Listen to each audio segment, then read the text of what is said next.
नमस्कार बच्चों। Jammu Kashmir board of school education की छठी की पाठ्य पुस्तक किशोर भारती में से आज हम एक कहानी जो है उसको पढ़ेंगे। ये कहानी दो बच्चों की है और इस कहानी को लिखा है प्रेमचंद्र जी ने। इस कहानी का नाम है नादान दोस्त। बहुत ही प्यारी सी कहानी है। आइए हम इसको पढ़ेंगे और आप इसको ध्यान से सुनो और इस कहानी का आनंद लो। नादान दोस्त पाठ तीसरा। केशव के घर कॉर्निस के ऊपर एक चिड़िया ने अंडे दिए थे। जी हाँ, केशव का ये घर है और उसी के घर में कॉर्नर्स के ऊपर, यानी कॉर्नर्स क्या होता है, दीवार। कॉर्नर्स एक इंग्लिश वर्ड है। दीवार के ऊपर जो एक, कई बार हम छज्जा, ये यहाँ पे थोड़ी सी इसकी पिक्चर दी है कि छज्जा सा निकालते हैं बाहर की तरफ उसको सुंदर बनाने के लिए। उसी के ऊपर जो थे चिड़िया ने अंडे दिए थे। केशव और उसकी बहन श्यामा दोनों बड़े ध्यान से चिड़िया को वहां आते जाते देखा करते। अब ये दो बच्चे जो मैंने आपको बताए थे, एक केशव और दूसरी उसकी बहन श्यामा। श्यामा और केशव दोनों ही भाई बहन थे। केशव बड़ा था, श्यामा छोटी थी और उन्हीं के घर में चिड़िया ने अंडे जो हैं वो दिए थे। और आगे देखते हैं क्या हुआ। सवेरे दोनों आंखें मलते कॉर्नर्स के सामने पहुंच जाते और चिड़िया दोनों को वहां बैठा पाते। उनको देखने में दोनों बच्चों को ना मालूम क्या मजा मिलता। दूध और जलेबी की सुध भी ना रहती थी।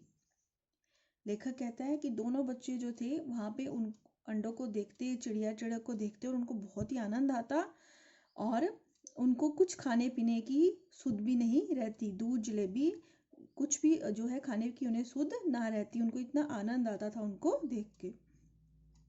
दोनों के दिल में तरह तरह के सवाल उठते।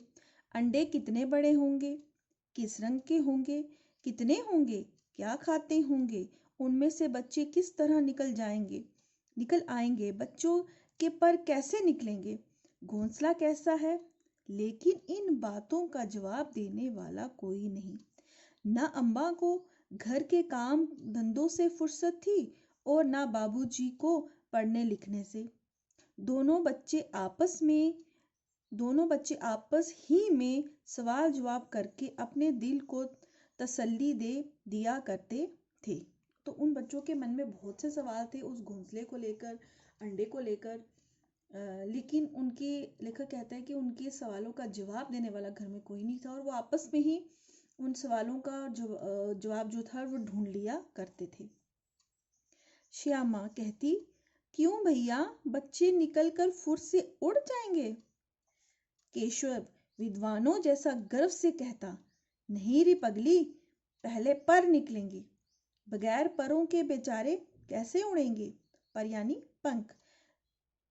बहन पूछती कि क्या जैसे ही अंडे से बच्चे निकलेंगे तो वो उड़ जाएंगे। तो केशव विद्वानों जैसा क्यों कहा, क्योंकि उसको लगता है मेरी बहन को नहीं पता और मुझे ये बात पता है कि नहीं, पहले उनके पर निकलेंगे, पंख निकलेंगे, फिर वो उड़ेंगे। श्यामा बच्चों को क्या खिलाएगी बेचारी। श्यामा क्या कहती है कि अब चिड़िया जो है वो बच्चों को फिर क्या खिलाएगी, उसके बारे में वो चिंता कर रहे हैं। केशव इस पेचीदा सवाल का जवाब कुछ ना दे सकता था। इस तरह 3-4 दिन गुजर गए। दोनों बच्चों की जिज्ञासा दिन दिन बढ़ती जाती थी। जिज्ञासा क्या होता है, क्यूरियोसिटी, मतलब कुछ जानने की इच्छा, उसको बोलते हैं जिज्ञासा। वो बच्चे जानना चाहते थे कि किस तरह से ये बच्चे जब आएंगे तो वो चिड़िया क्या उनको खिलाएगी, ये बच्चे कैसे उड़ेंगे, कितनी, ये उनकी जानने की इच्छा थी, जिज्ञासा थी उनमें। और उनकी वो जिज्ञासा दिन ब दिन क्या हो रही थी, बढ़ती जा रही थी। अंडों को देखने के लिए वह अधीर हो उठे थे। अधीर मतलब बेचैन। अब उनसे रहा नहीं जा रहा था, वो अंडों को देखना चाहते थे। उन्होंने अनुमान लगाया कि अब जरूर बच्चे निकल आए होंगे। बच्चों के चारे का सवाल अब उनके सामने आ खड़ा हुआ। चिड़िया बेचारी इतना दाना कहाँ पाएगी कि सारे बच्चों का पेट भरे। गरीब बच्चे भूख के मारे चूं चूं करके मर जाएंगे। इस तरह की बातें उनके मन में आ रही थी। इस मुसीबत का अंदाजा करके दोनों घबरा उठे। दोनों ने फैसला किया कि कॉर्नर्स पर थोड़ा सा दाना रख दिया जाए। श्यामा खुश होकर बोली, तब तो चिड़िया को चारे के लिए कहीं उड़कर ना जाना पड़ेगा ना। केशव, नहीं, तब क्यों जाएगी? श्यामा, क्यों भैया, बच्चों को धूप ना लगती होगी? क्योंकि वो दीवार के ऊपर थे, दीवार की जो छज्जा सा बना था वहां पे धूप भी लग रही थी। अब उनके दिमाग में ये आया कि खाने का तो हम रख देंगे तो क्या, लेकिन अब धूप का क्या करेंगे? धूप भी तो उनको लग रही होगी। तो बच्चे हैं, बच्चों के दिमाग में बहुत से सवाल आ रहे हैं, तो वो उन्हीं सवालों का जवाब जो है ढूंढने की कोशिश कर रहे हैं। केशव का ध्यान इस तकलीफ की तरफ ना गया था। बोला, जरूर तकलीफ हो रही होगी, बेचारे प्यास के मारे तड़पते होंगे, ऊपर छाया भी तो कोई नहीं। आखिर यही फैसला हुआ कि घोंसले के ऊपर कपड़े की छत बना देनी चाहिए। पानी की प्याली और थोड़े से चावल रख देने का प्रस्ताव भी स्वीकृत हो गया। स्वीकृत मतलब मंजूर हो गया। जो प्रस्ताव उन्होंने दिया था, जो फैसला उन्होंने किया था, वो उन्होंने उस चीज को आपस में ही मंजूर कर लिया कि हाँ, दाना और पानी वहां पे रख दिया जाएगा। दोनों बच्चे बड़े चाव से काम करने लगे। श्यामा माँ की आंख बचाकर मटके से चावल निकाल लाई। आंख बचाकर मतलब माँ की आंख बचाकर मतलब माँ से बचकर, चोरी चोरी मटके से क्या ले आई? चावल। आंख बचाकर आना मतलब एक मुहावरा यहाँ पे प्रयोग हुआ है। आंख बचाकर मतलब चोरी से, माँ से चुपके से वो चावल ले आई, माँ से छुप कर चावल ले आई। केशव ने पत्थर की प्याली का तेल चुपके से जमीन पर गिरा दिया और उसे खूब साफ करके उसमें पानी भरा। अब चांदनी के लिए कपड़ा कहाँ से आए? फिर ऊपर बगैर छड़ियों के कपड़ा ठहरेगा कैसे, और छड़ियाँ खड़ी होंगी कैसे? केशव बड़ी देर तक इसी उधेड़ बुन में रहा। आखिरकार उसने ये मुश्किल भी हल कर दी। श्यामा से बोला, जाकर कूड़ा फेंकने वाली टोकरी उठा लाओ। अम्मा जी को मत दिखाना। अब उसके मन में था कि इनको छाया करनी है, तो उसने झट से पहले तो परेशान हुआ, लेकिन फिर उसके झट से उसके मन में आया कि जो कूड़े वाली टोकरी है वो उठा के अपनी बहन को कहता है कि तू उठा के ले आ, लेकिन माँ को पता नहीं चलना चाहिए। श्यामा, ये वह तो नीचे से फटी हुई है, उसमें से धूप न जाएगी। केशव ने झुंझला कर कहा, तू टोकरी तो ला, मैं उसका सुराख बंद करने की कोई हिकमत निकालूंगा। श्यामा दौड़कर टोकरी उठा लाई। केशव ने उसके सुराख में थोड़ा सा कागज ठूस दिया और तब टोकरी को एक टहनी से लटकाकर बोला, देख, ऐसे ही घोंसले पर उसकी आड़ कर दूंगा, तब कैसे धूप जाएगी? श्यामा ने दिल में सोचा, भैया कितना चालाक है। तो उसने अपनी बहन से कहा, तू टोकरी तो ला, जो अगर टूटी है तो मैं उसका कोई हल निकाल दूंगा। और उसने हल निकाल भी लिया। उसमें उसने कागज ठूस दिया और उसने अपनी बहन को दिखाया कि मैं किस तरह से ये टोकरी जो है उसको किस तरह से लटका कर उन चिड़िया के ऊपर उसको रोशनी धूप से जो है उनको बचाऊंगा। तो श्यामा है उसकी छोटी बहन है, वो भी मन ही मन में सोचने लगी कि भैया जो है वो कितना चालाक है। अब दूसरा भाग। गर्मी के दिन थे, बाबूजी दफ्तर गए हुए थे।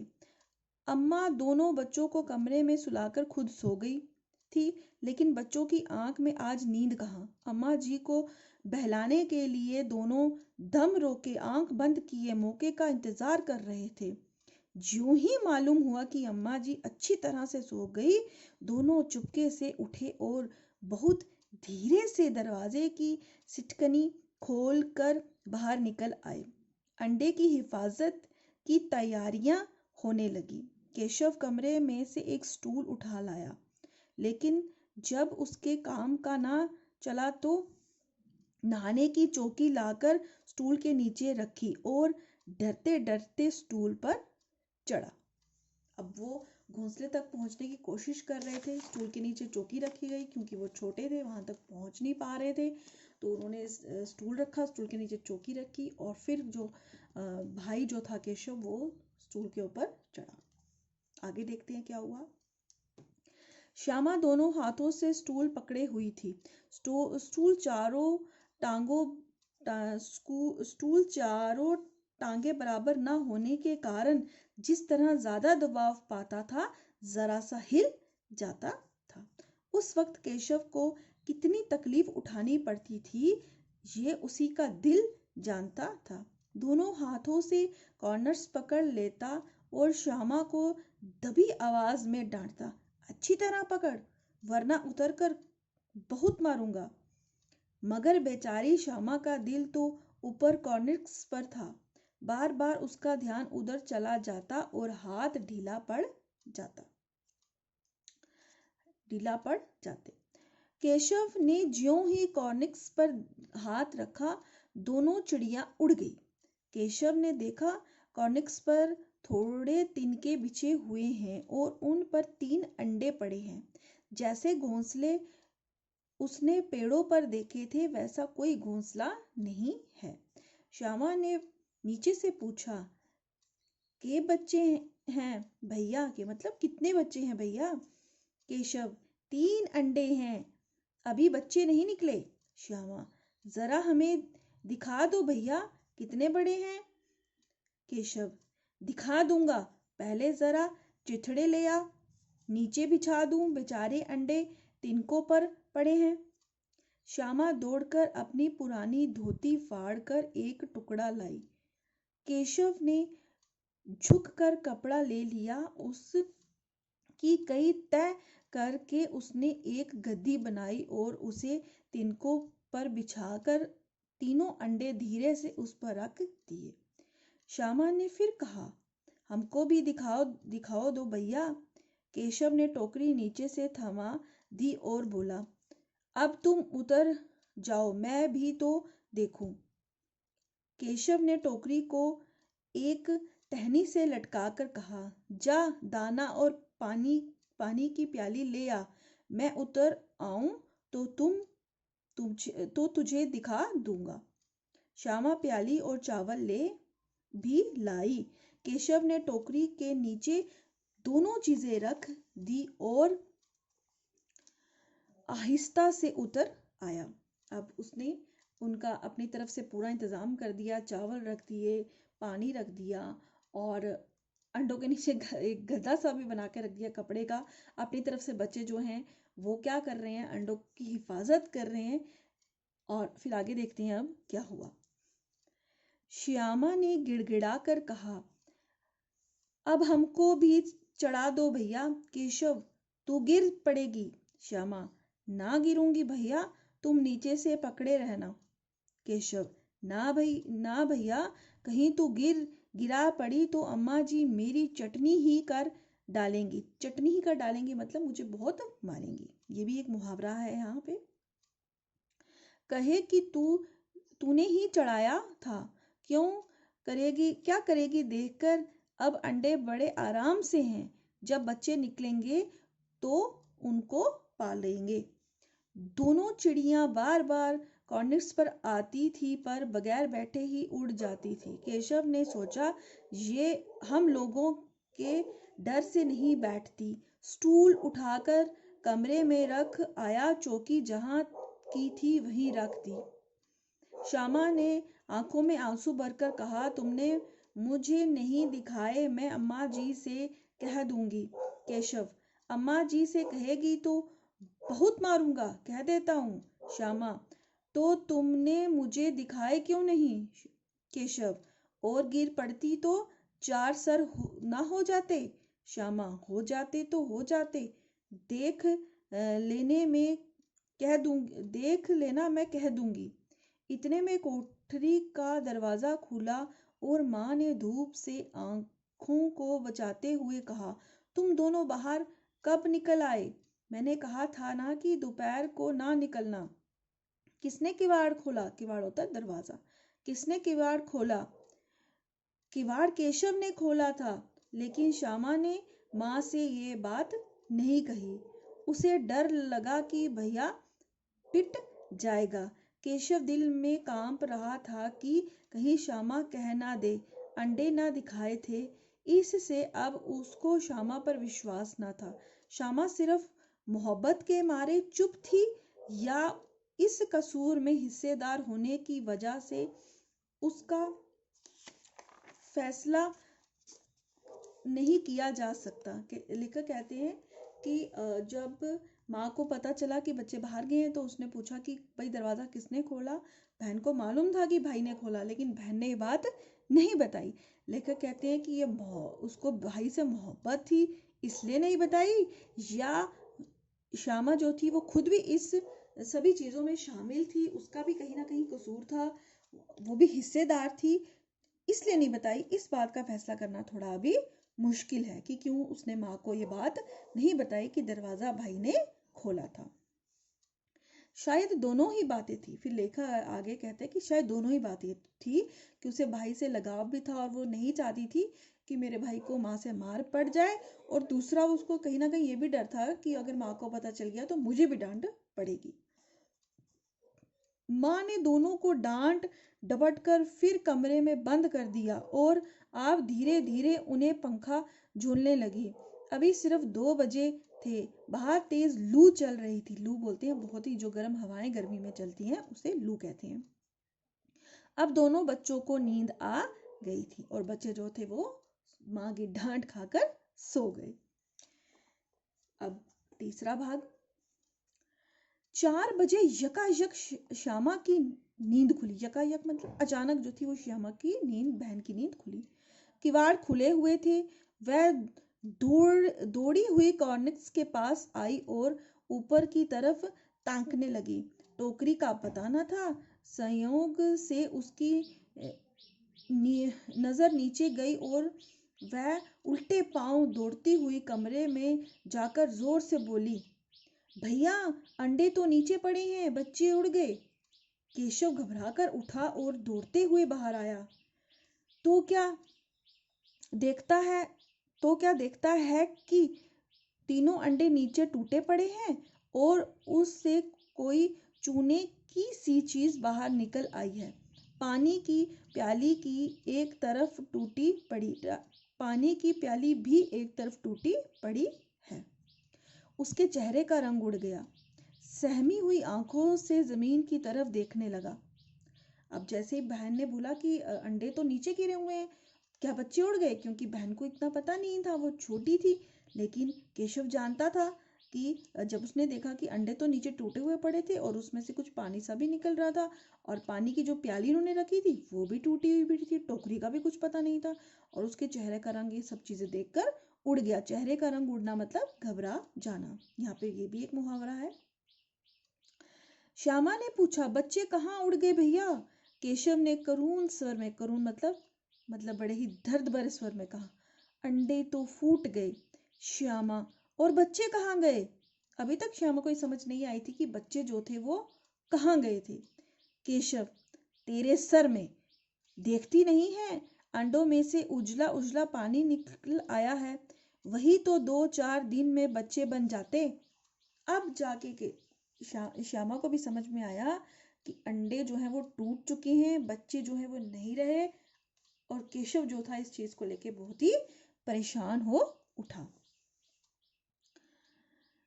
माँ ने सोटी हाथ में लिए हुए पूछा, तुम दोनों वहां धूप में क्या कर रहे हो? श्यामा ने कहा, अम्मा जी चिड़िया के अंडे टूट पड़े हैं। माँ ने आकर टूटे हुए अंडों को देखा और गुस्से में बोली, तुम लोगों ने अंडे को छुआ होगा। जब माँ ने ये बोला कि तुमने पक्का अंडों को छुआ होगा, क्योंकि माँ अच्छे से जानती थी कि चिड़िया जो है अंडे कब खराब कर देती है, कब तोड़ देती है। अब तो श्यामा को भाई पर जरा भी तरस ना आया, और जब माँ ने ये बात कही तो बहन को बिल्कुल भाई पे तरस नहीं आया, क्योंकि वो अच्छे से जानती थी कि ये सारा कुछ केशव ने किया है। उसने केशव अंडों को हाथ भी लगाया था, उन्हें पकड़ा था, उन्हें छुआ था, उन्हें उठाया था। उसी से शायद अंडों को इस तरह रख दिया कि वह नीचे गिर पड़े। अभी तक बहन को तब ये लग रहा है कि जो अंडे जो भाई ने जब उठाए थे तो ऐसे रख दिए कि वो नीचे गिर गए हैं, जबकि अभी भी छोटी बहन को ये नहीं मालूम कि इंसानों के छूने से पक्षी जो हैं उनके अंडे गंदे हो जाते हैं, वो फिर उनसे बच्चे नहीं निकालती। इसकी उसे सजा मिलनी चाहिए।